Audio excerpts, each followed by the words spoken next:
फिरते हुए आ रहे हैं, क्यों इन्हें व्यस्त करूं, इनके समय को व्यर्थ करूं। माता सती को शंका हुई, फिर शंका हुई।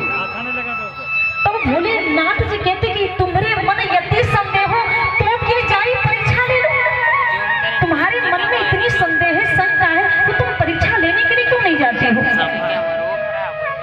माता सती कहती प्रभु आपने बहुत अच्छी बात कही, यही तो मैं सोच रही थी, समझ रही थी कि किसी भी प्रकार मुझे परीक्षा के लिए भेज दिया जाए।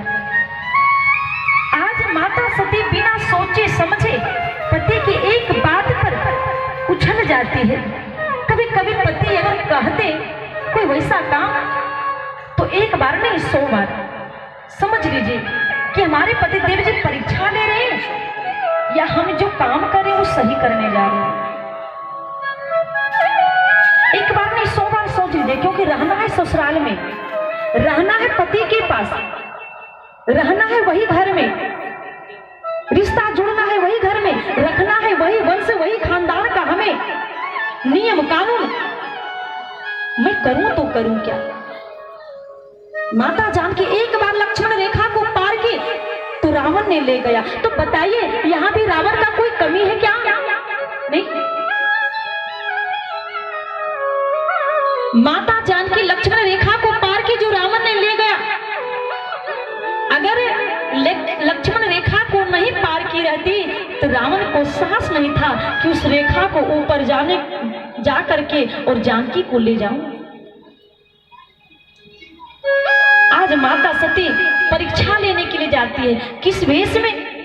मैया जानकी के वेश में, माता सीता के वेश में जाती है परीक्षा लेने के लिए।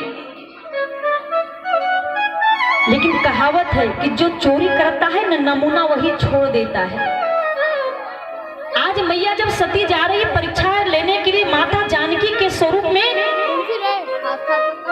तो माता जानकी बीच लक्ष्मण भैया, लेकिन आज जब अपने रूप को दिखा रहे तो आगे आगे जानकी मैया, सीता मैया, पीछे राम मैया, राम जी और पीछे लक्ष्मण भैया। राम जी समझ गए कि हमारे साथ कोई छल कर रहे हैं।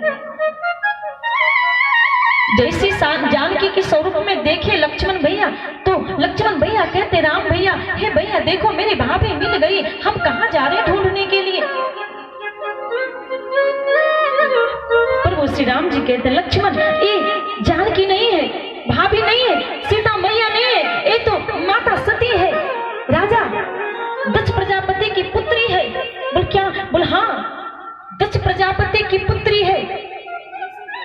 लक्ष्मण भैया कहते हैं धन्य हो भैया जो आप माता सती को पहचान गए। अगर नहीं पहचाने रहते तो परिस्त्री के सामने चले जाते तो हमारी एक मर्यादा की उल्लंघन हो जाती, फिर माता सती क्या समझ लेती।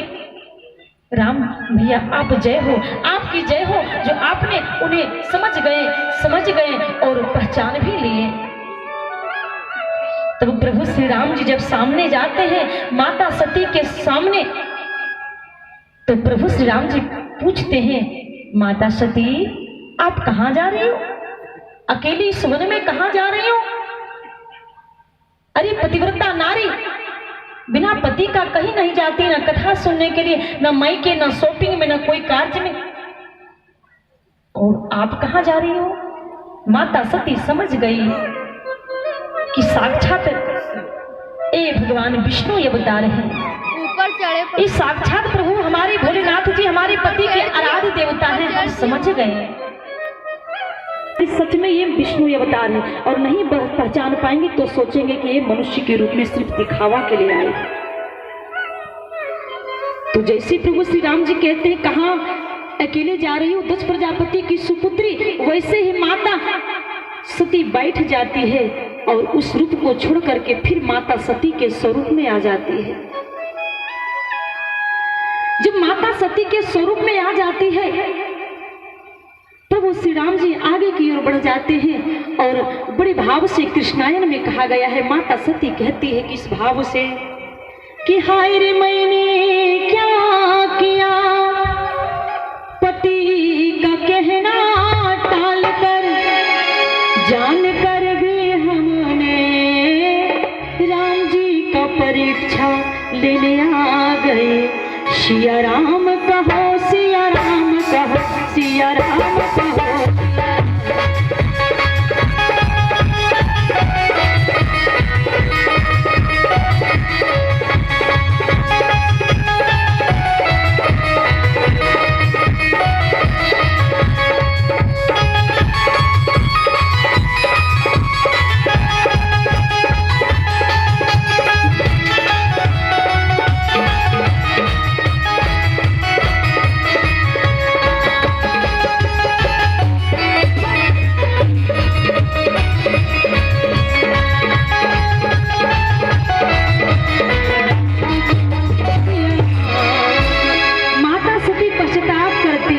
बताइए माँ, कुछ गलती हम लोग कर लें तो बताइए, उसे क्रोध तो सभी को आती है, लेकिन क्रोध 7 जगह करने से कोई दिक्कत नहीं है, कोई पाप की चीज नहीं है। लेकिन हर जगह क्रोध करना जरूरी नहीं, क्रोध भी करना जरूरी है। आज भीष्म पितामह जी जिसमें द्रौपदी का चिरहरण हो रहा था, अगर एक बार क्रोध किए रहते तो तुझे वहां बैठ कर भी तमाशा देखे कुछ नहीं बोले। अरे कोई धनवान है तो क्या मैं बनता है, मैं उस धर्म के कामयाब रहूंगा। तो कभी कभी क्रोध भी करना जरूरी है, और अगर कभी कभी क्रोध नहीं कीजिएगा ना तो लोग मौका का फायदा उठा लेते हैं। कलयुग है ना, क्योंकि इस यही उम्र में मैं तो सब बर्दाश्त कर ली हूं, सब देख ली हूं कहां क्या करना चाहिए। और मनुष्य को समझना चाहिए, देखना चाहिए, दुख सुख में पड़ना चाहिए, वही तो जीवन जीने के लिए सिखाती है। आज माता सती पश्चाताप करती है, तो जी त्याग देते हैं कि जाओ, आज से तुम्हें कभी पत्नी का अधिकार नहीं मिलेगा। आकाशवाणी होती है, जय हो भोलेनाथ जी। राम जी के पास 6 वीरता थी, लेकिन आपके पास भी एक वीरता है, त्याग वीरता। राम जी के पास 6 वीरता और आपके पास भी एक वीरता। धन्य हो, धन्य हो, आपकी जय हो। एक राम जी के लिए अपने पत्नी को छोड़ देना, जय हो आपका। आज भोलेनाथ जब उन्हें त्याग देते हैं, माता सती उनके पैर को पकड़ लेती है, चरण को पकड़ लेती है कि प्रभु कि कैसी गलती मुझसे हुई, मुझे क्यों त्याग दिए।